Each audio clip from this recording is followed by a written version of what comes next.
Martin Cilia, welcome to Australian Musician. Hi, Greg. Good to be here. Yeah, we're talking to you today in Radiators mode. Of course, we know you from your surf guitar solo material, but the Radiators are on the road and heading to Victoria very soon. You joined the Radiators in 2021, I think. How did that Yes. actually come about?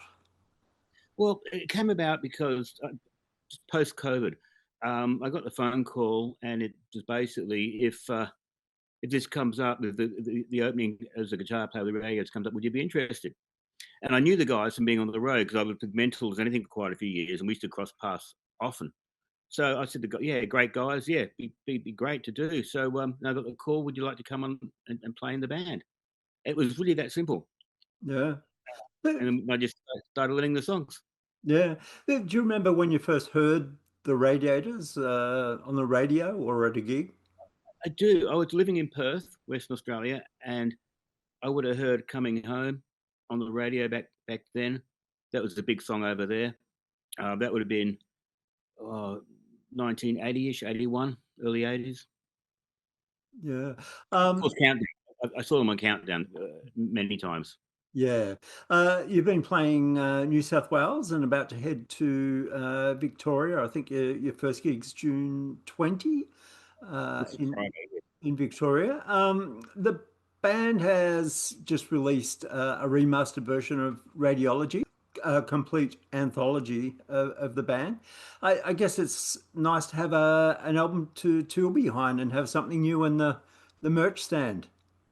Well, it is. It's good. I mean, I wasn't part of those recordings. I wasn't in the band at the time, but it's a great album. It represents the band well, and we probably play 75% of those songs live in our set now, which is Yeah. great.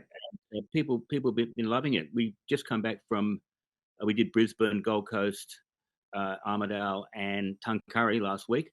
All great shows, great attendances, and the band's been going over a storm. Yeah. Does the band generally hang around after the show and meet fans? Occasionally, yes, we normally do. It's always better after the show than before.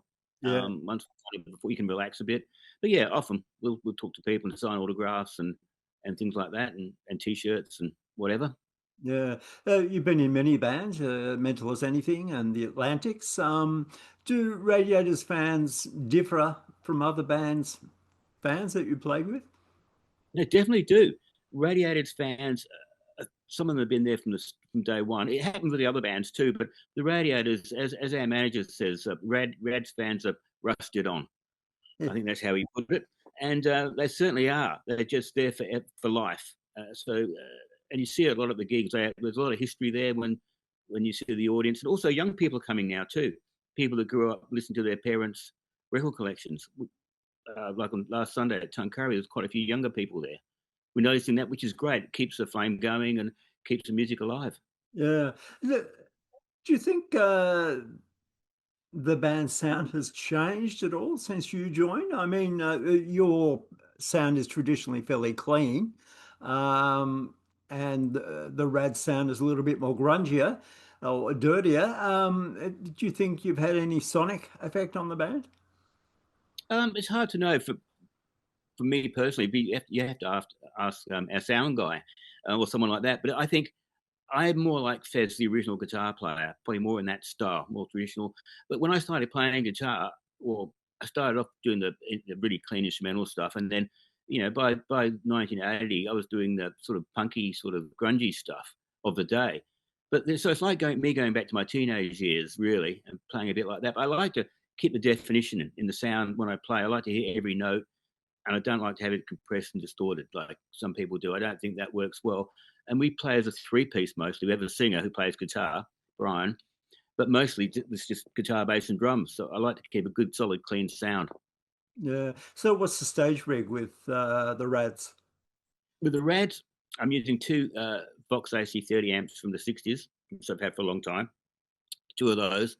And I use my custom guitar. A guy in England called Alan Entwistle, a luthier guitar maker, has built a range of guitars that have my name on them, and I've been playing those. I've got two of those out on the road, and they've been out on the road since I've been with the Rads, and it's been great. They've got P90 style pickups in them, gives a bit more edgy, grungier sound, and they're basically based on an offset Fender body, sort of cross between a Stratocaster, offset Fender, and maybe the 60s P90 sound. But yeah, they've been working out really well. Yeah. I believe the Radiators have been writing and even recording recently. The band hasn't had material out for a long time. What can you tell us about recordings moving forward? We've got one song finished and mastered and ready to go, but because of the Radiology album, it's not a good time to put a new song out. We just want that breathe for a while. We've got some other songs in the works. Jeff and Brian have been writing. They've written most of the songs from the Rads history. So, and they're really good songs and they're coming up well. So hopefully we get to record in the next month or two. Yeah.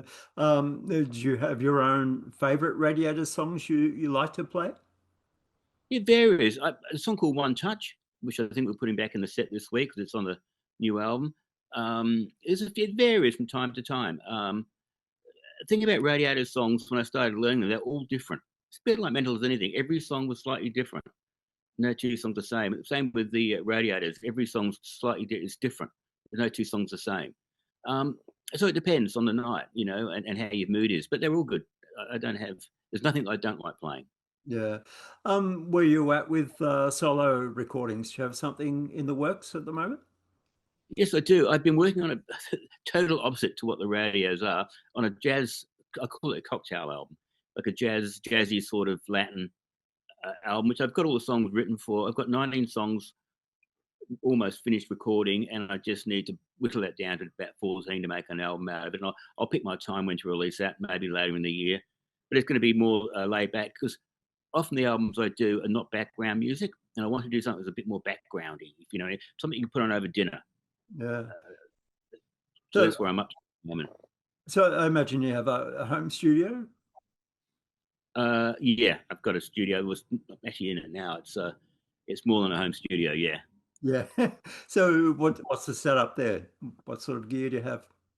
I've got a sound workshop mixing desk which I got from Albert Studios. I got it from Vander and Young, and I got this when we were doing Atlantics recordings back in late '90s.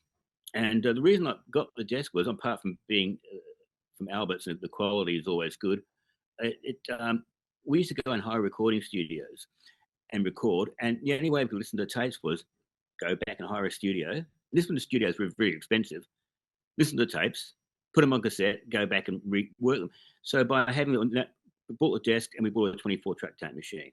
So I don't have a 24 tape machine anymore. I record onto Pro Tools these days. But basically it all came about so we could listen to what we've done in the studio. So I originally had that in my 2-bedroom apartment in Coogee. Had it all set up in there. And that worked well. We could reference stuff and edit if we needed to. But this is going back before digital. Yeah. So how do you like to record your guitar parts? Live with the band if I can, Yeah. but it's not always possible these days. People want to do things, want separation. And I did an album in Melbourne a few years ago. It came out under the name of North Melbourne Surf Club. Yeah. The thing there is no North Melbourne beach, so that was kind of where the studio was in North Melbourne. But I think I put all my guitar parts down live with the band, no fixing up or whatever. And I think that was the way to go. So the only thing with that is one person stuffs up, you've got to go all the way back to the beginning. But that's how we did that album, and I think it's got a vibe to it from doing that. But in modern recording, people like to do it maybe do bass and drums at the same time. And I normally put down a guitar, and often my guy guitar ends up being the finished one anyway. So I always try to make sure it's got a well recorded. Yeah. So recording a new track with the Radiators, those guys probably haven't been in a studio for quite a while.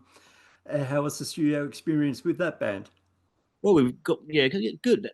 Brian, the singer, he's just a weapon. He's just comes in, knows what he's going to do, and just does it.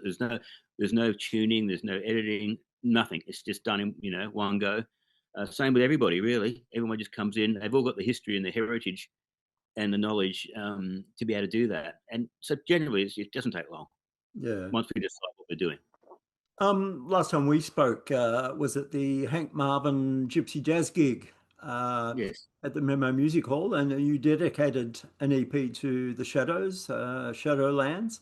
What has Hank Marvin's playing meant to you over the years? Well, I think it was the sound of Hank Marvin and the Shadows that got me into playing. I just loved the sound of those early 60s records that they did. And my father was a big fan. So he used to play the records around the house. And that, so that's how come I really got the sound. And I started learning the songs.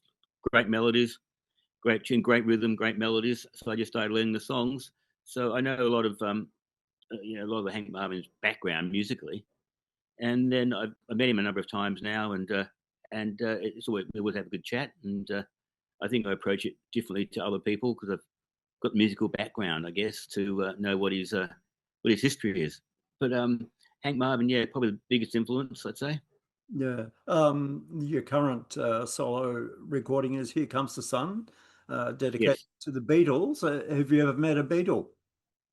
No, never met a Beatle. I missed George Harrison once when he came to a music store in Annandale in Sydney here, and he pretty well walked out, and I walked in.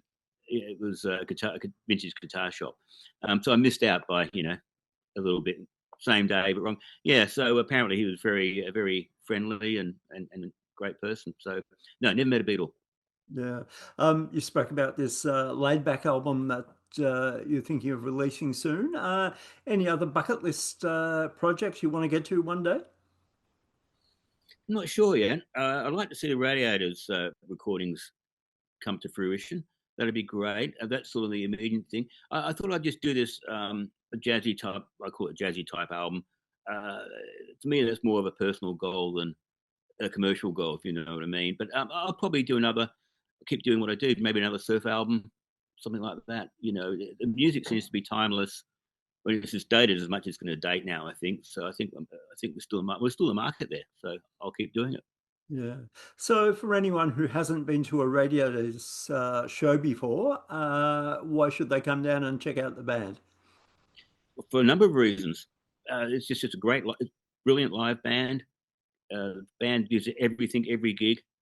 Um, it's just a great band, great songs, and the band's not going to be around forever. See why you can. Yeah. Right, Martin, we look forward to the shows, and it's been great to catch up again.